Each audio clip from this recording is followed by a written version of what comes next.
Hello everyone, I am Wonder Twin number 1 from the Gooby Games, and today I'm here to talk about some reasons why you should choose the PS4 this November over the Xbox One in the new console generation. So we're just going to start off here with the first reason being it is $100 cheaper than the Xbox One. The PS4 launches on November 15th for $400 as the Xbox One launches for $500 a week later. So clearly, $100 difference is a big reason I would buy the console instead of the Xbox One, especially at launch. Whenever the Xbox is coming with Kinect, that's a big reason for the $100 difference. So I'm definitely going to be looking for a price drop with the Xbox later on. A second reason you would want to buy the PS4 is the power, the raw power. As we've seen lately this week and the past couple days, all of the tech sites are coming out with these stories. The PS4 has so much more power than the Xbox One. Now, it's everyone's saying like 50% more, 40% more GPU, CPU, whatever. Plain and simple, it can outperform the Xbox One. That's all you need to know. Is it really going to make a difference? No, you're probably not going to see that big of a difference in the graphics or anything like that. The biggest difference you will see, though, is with exclusives like Killzone Shadowfall and more exclusive to come, like the Order 1886, of course, the next Naughty Dog game, and whatever PlayStation has coming in the future. This next reason to buy the PlayStation 4 is the major free-to-play games coming to the console, like Blacklight Retribution, PlanetSide 2, and even Drive Club, a PS Plus edition. As long as you are a PlayStation Plus subscriber, you will have a free version of Drive Club to play. Anyways, Blacklight Retribution is a huge game. I love it on the PC. I have not been able to play it much until I got my new computer. Anyways, whenever you have these free-to-play PC games on the PlayStation 4, they're going to be running on max settings. They're going to look awesome. They're going to run super smooth. Obviously, you're going to be using that great new controller for these first-person shooters, and these games are completely free. The Xbox has no free-to-play games like this. They have some free-to-play, nothing as big as this. You know, these big free-to-play PC games coming straight over to the PlayStation. It's huge, and I'm very much looking forward to these free-to-play games, especially the future free-to-play games, because more and more games are going free-to-play. There's a big, you have your opinion on whether or not that's a good thing or not, but still, there are some great free-to-play games that are a lot of fun just to play with for a while, even just test them out with your friends. And the PlayStation's going to have them, and Xbox will not, so that's a big reason to get the PlayStation 4. Also, PlayStation Plus is looking to be the much better service than Xbox Live.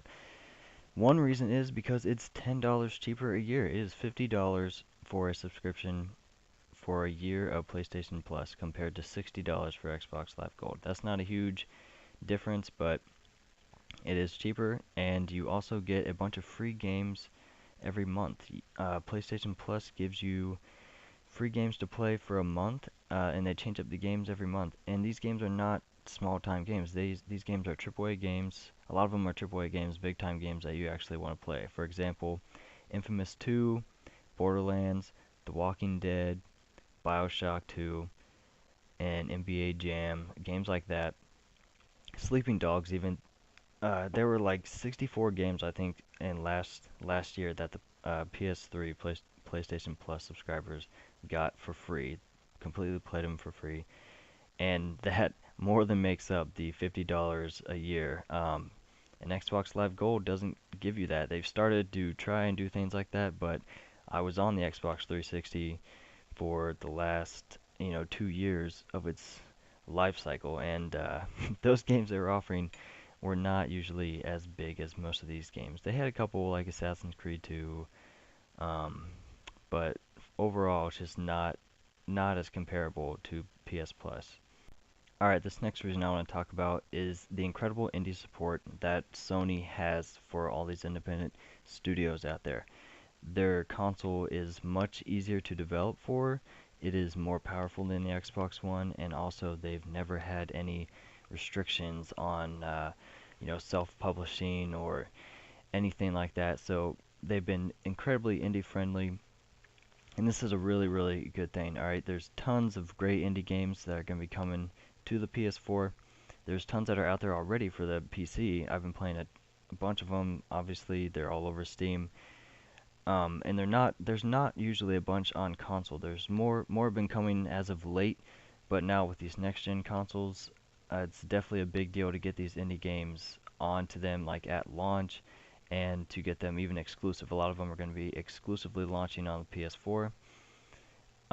They might not be on there exclusive for very long, but still, an exclusive launch is better than nothing. Also, the PS4 will not require you to install your games on the hard drive. So the Xbox One, whenever you get a game, you have to install it on the hard drive in order to play it. So that 500 gig hard drive that both these consoles are going to have, the Xbox One, you're going to have to fill it up with your games no matter what. If you get it digitally or with a disc, you have to fill it up.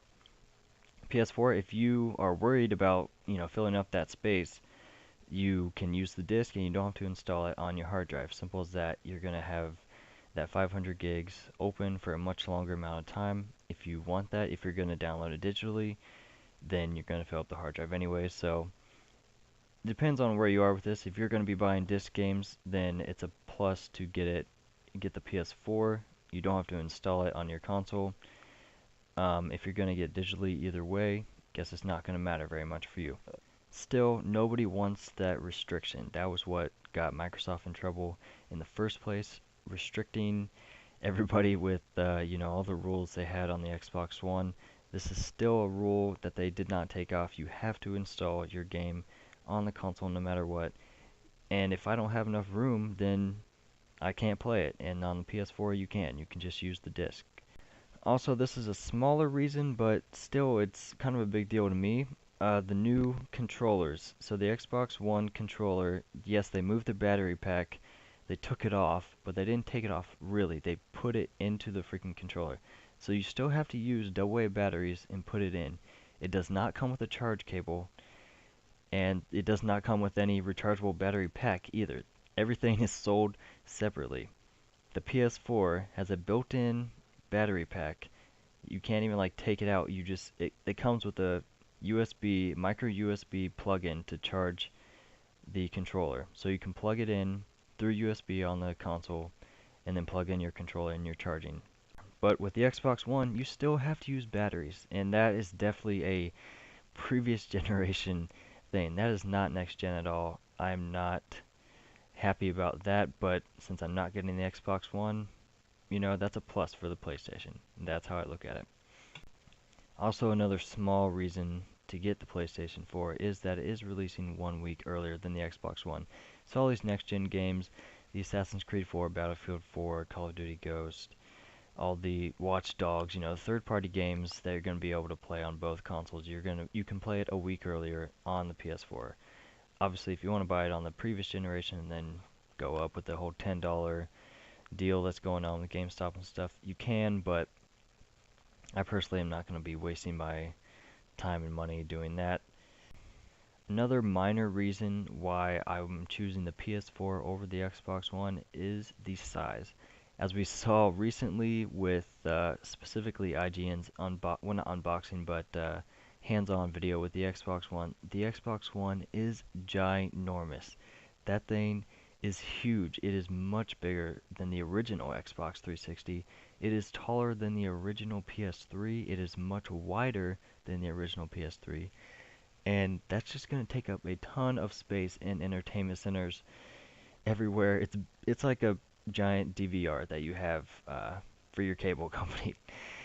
Anyways, the PS4 is much smaller. The Xbox also has a external power brick still. How do they still have this external power brick? I don't know. That thing was such a freaking lug to carry around when I'd go to friends' houses and everything. Such a pain to deal with. PlayStation 3 does not have a power brick. PS4 will not have a power brick. Simple cable, plug it in.